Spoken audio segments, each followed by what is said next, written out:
কি বলুন তো, আজকে আমি স্থানীয় বাসিন্দা হিসেবে আমি এই ঘটনা শোনার পর খুবই লজ্জিত। আগে কখনো অশোকনগরের বুকে এরকম ঘটনা আমরা দেখিনি। অশোকনগর একটা সংস্কৃতি ঐতিহ্যবান এলাকা।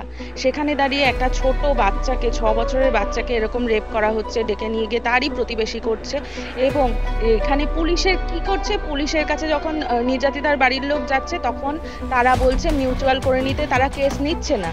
তাহলে তারপরে যারা স্থানীয় এলাকার যারা শাসক দলের নেতারা রয়েছেন, তারা বারবার করে তাদেরকে হুমকি দিচ্ছে। প্রথমে তো বলা হয়েছে টাকা নিয়ে রফা করে দেওয়ার কথা, মিটমাট করে নেওয়ার কথা। তারপর বলা হচ্ছে তার বাড়ি আগুন দিয়ে জ্বালিয়ে পুড়িয়ে দেবে।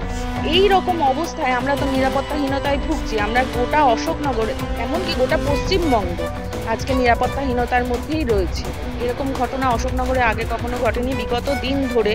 আজকে যেই থানা জাতীয় পুরস্কার প্রাপ্ত একটি থানা, সেই থানা আজকে নির্যাতিতার পাশে দাঁড়াচ্ছে না, এরকমভাবে দ্বিচারিতা করা হচ্ছে। এই হিসেবে আমি তো খুবই লজ্জিত অশোকনগরের বাসিন্দা হিসেবে।